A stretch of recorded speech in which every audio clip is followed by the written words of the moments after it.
More than 30 years of manned space travel has taught us that virtually every system in the human body is affected by the microgravity of space.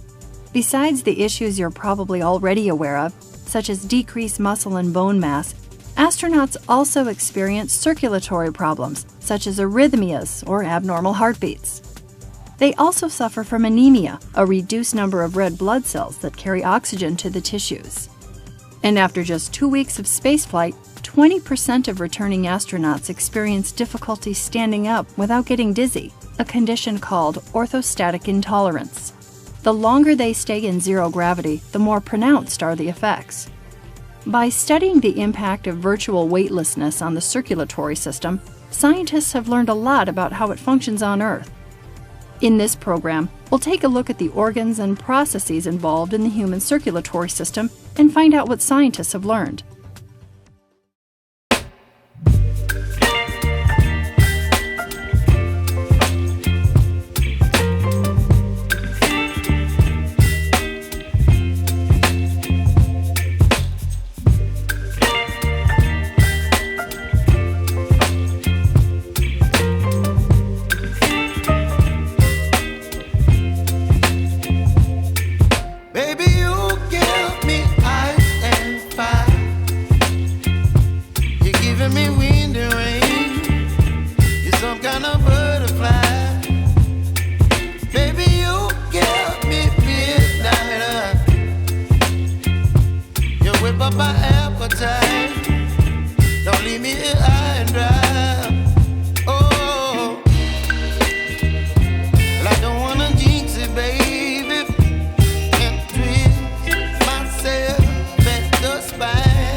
Then arterioles, and finally through capillaries.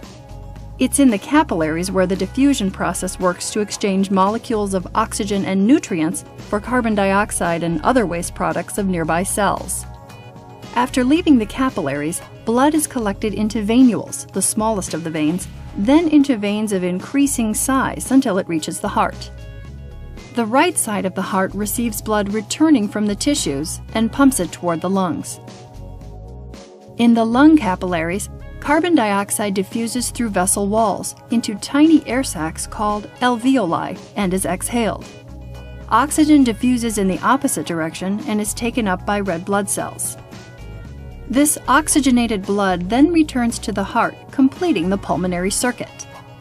In both the pulmonary and systemic circuits, arteries carry blood away from the heart and veins bring it toward the heart.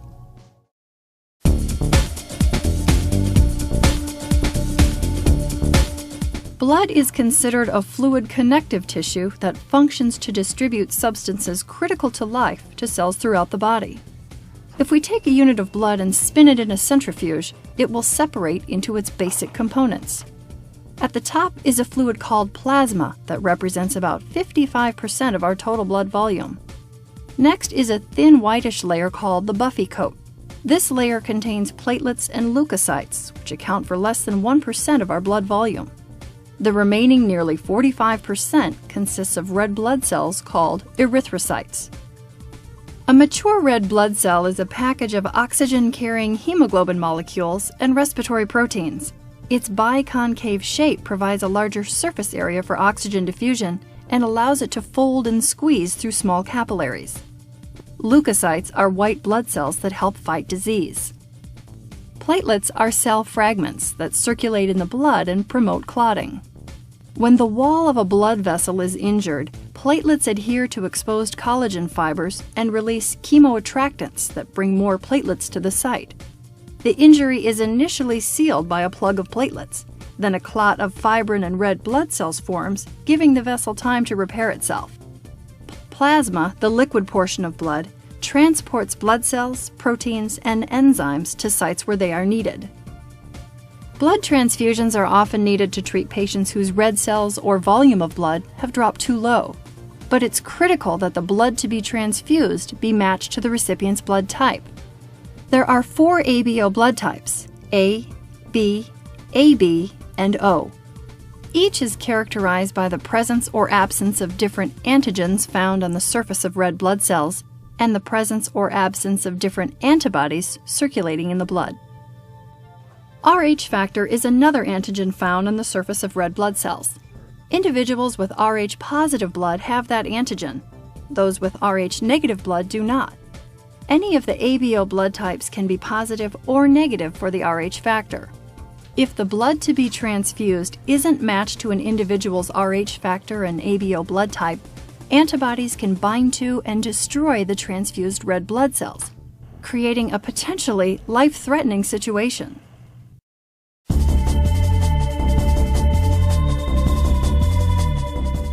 Red blood cells are packed with hemoglobin, an iron-containing protein molecule that transports oxygen. Each red blood cell is estimated to hold about 280 million hemoglobin molecules. And each hemoglobin molecule can bind up to 4 oxygen molecules.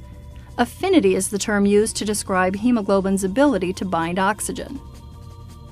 Once one molecule of oxygen is bound, it's easier for hemoglobin to bind others. This is called cooperative binding. Capillaries deliver oxygen and nutrients close enough to individual cells for the diffusion process to work. Outside the capillary, cells are at rest, and so they don't require much oxygen. Oxygen partial pressure there is at about 40 millimeters of mercury, only slightly lower than it is inside the capillary. Hemoglobin molecules react accordingly, releasing only one of their 4 molecules of oxygen. When a person is active, cellular respiration increases. More oxygen is used to make energy. As a result, there is an oxygen deficiency in these tissues, and the partial pressure of oxygen falls. A typical partial oxygen pressure in this situation is about 20 millimeters of mercury, which would be substantially lower than within the capillary. Hemoglobin responds to this situation by losing its affinity for oxygen and releasing about 3/4 of its load. These oxygen molecules diffuse out through the capillary walls and into the tissue cells. Also, the concentration or partial pressure of carbon dioxide, a waste product of cellular respiration, has increased in the tissues outside the capillary. This increases hemoglobin's affinity for CO2 molecules, and it binds them in place of the oxygen it's given up. The red cells leave the capillaries and travel through a series of venules and veins back to the heart, completing the systemic circuit. From the heart, the deoxygenated blood is pumped to the lungs. In the lung capillaries, hemoglobin loses its affinity for carbon dioxide, allowing the CO2 molecules to diffuse into the lungs. This happens because the partial pressure of carbon dioxide in the lung is lower than it is in the capillary. At the same time, partial oxygen pressure in the lungs is significantly higher than in the capillary. This pushes oxygen molecules to diffuse from the lung to the capillary where hemoglobin binds them. From the lungs, the oxygenated blood returns to the heart, where it will be pumped again throughout the body to supply tissues with the oxygen they need for respiration.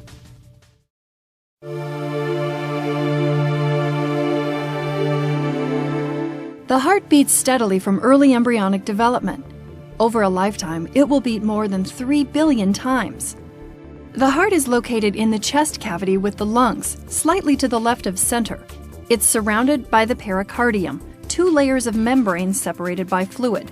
The outer pericardium helps keep the heart in position in the chest cavity, while the inner layer provides lubrication to reduce friction.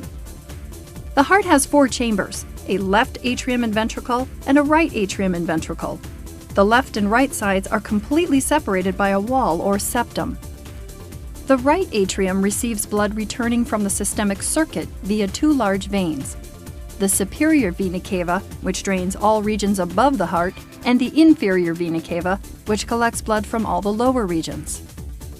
When the right atrium contracts, it pumps blood into the right ventricle through the tricuspid valve, one of the atrioventricular or AV valves.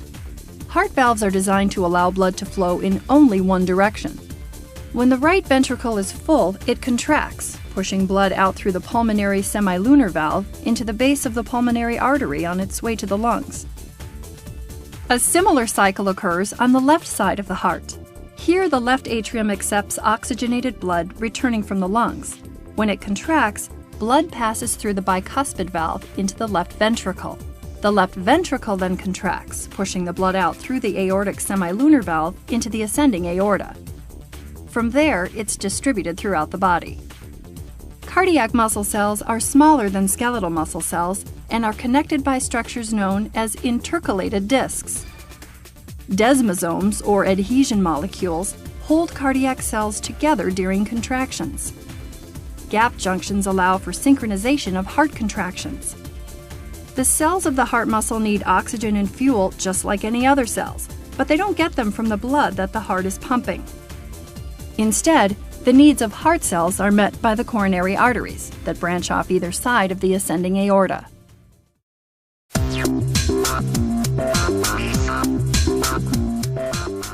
Every time the heart beats, the atria and ventricles contract in coordination.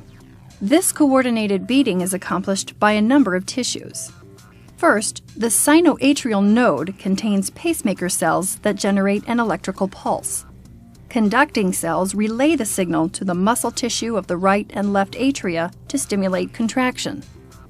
They also send the signal to the atrioventricular or AV node, which slows down the relay of the signal to the ventricles. After the delay, the signal is sent to the right and left atrioventricular bundles, which stimulate contraction of the ventricles. This delay is critical to allow the atria adequate time to contract down on the blood they contain and force open the AV valves to fill the ventricles before the ventricles contract. Any damage to the conducting system of the heart leads to a loss of coordination and a diminished heart function. We see arrhythmias such as tachycardia, where the heart beats very rapidly in an uncoordinated way, so it loses its ability to effectively pump blood.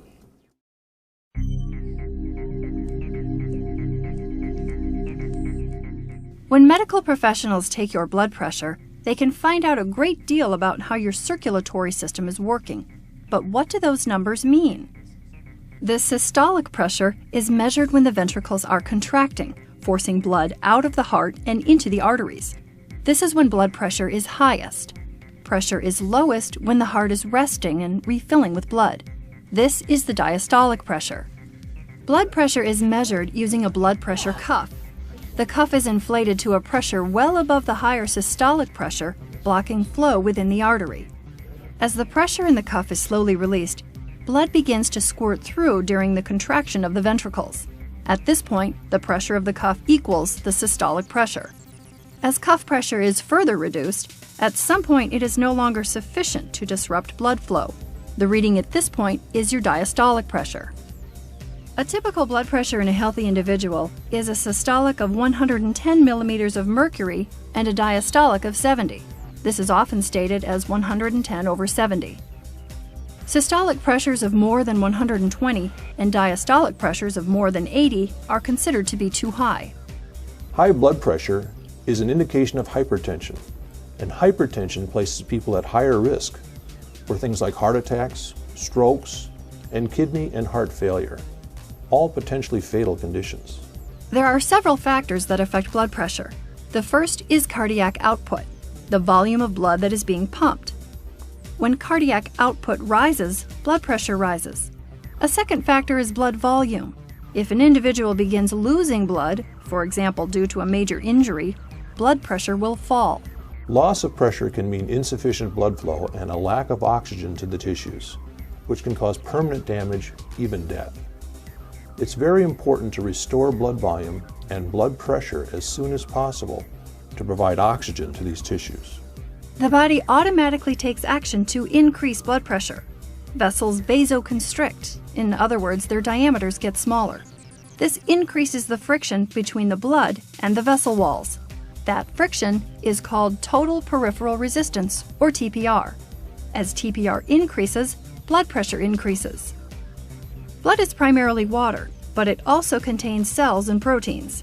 As these cells and proteins increase in proportion to the liquid part of the blood, viscosity increases. The higher the viscosity or thickness of the blood, the greater the resistance to flow, and the more energy or pressure is required to push blood through the system. One way to decrease blood pressure is to increase vessel diameter, a process called vasodilation. With vasodilation, the friction between the blood and vessel walls, or TPR, decreases and blood pressure decreases. Blood pressure often increases with age. One of the factors causing this is atherosclerosis. Atherosclerosis is a chronic inflammatory response affecting the walls of the artery. Deposits of what we call plaque, which are made up of low-density lipoproteins and triglycerides, together with cells which migrate to the area, collect within the walls of the arteries and make the artery more hardened. This restricts the blood flow and limits the elasticity of the arterial vessels that supply various tissues of the body. At times, blood flow can be severely limited or completely blocked. Tissues that are served by these vessels don't receive enough oxygen then and may cease functioning or die. And in the heart, this is what we refer to as a heart attack. In the brain, a stroke. Blood flow is fastest in the larger arteries where resistance is lowest, and slowest in the capillaries to allow time for capillary exchange to occur. Capillary walls are extremely thin. They consist of only a single layer of cells. Water, oxygen, glucose molecules, and amino acids can pass between the cells of the capillary wall into the interstitial compartment, which is the fluid surrounding the tissue cells. This type of diffusion is called filtration, and it occurs when pressure in the capillary is greater than in the interstitial compartment. Reabsorption is the movement of carbon dioxide, fluids, and waste products from the interstitium back into the capillary. Reabsorption occurs when the concentration or pressure of a specific element is greater in the interstitial compartment than in the capillary. Filtration is higher on the arterial side, and reabsorption is greater on the venous side. There are several ways in which the circulatory system can adjust to the changing needs of body tissues. Some control occurs locally. For example, when a particular tissue is active, carbon dioxide and other byproducts of cell respiration build up. Their presence causes the precapillary sphincter, a muscular ring around the vessel, to dilate and allow blood to flow into the affected area. This form of control is called autoregulation. There is also neural control of the circulatory function through the medulla oblongata in the brainstem. The medulla can regulate blood flow by increasing or decreasing cardiac output and by stimulating vessels to dilate or constrict. Other regulation occurs when there is a change in blood pressure. For example, when an injury causes a hemorrhage, a considerable blood loss, that results in a significant drop in blood pressure. Baroreceptors, located in vessel walls and even in the heart itself, sense changes in blood pressure and signal the medulla. The medulla sends out signals to the heart to increase its rate and stroke volume, to the veins to vasoconstrict, forcing more blood back to the heart, and to the arterioles to vasoconstrict. The net effect is an increase in blood pressure. Chemoreceptors in the aortic arch and carotid arteries serve much the same function as baroreceptors, but in their case, they signal the medulla when they sense elevated levels of carbon dioxide in the blood, indicating that tissues are in need of more oxygen.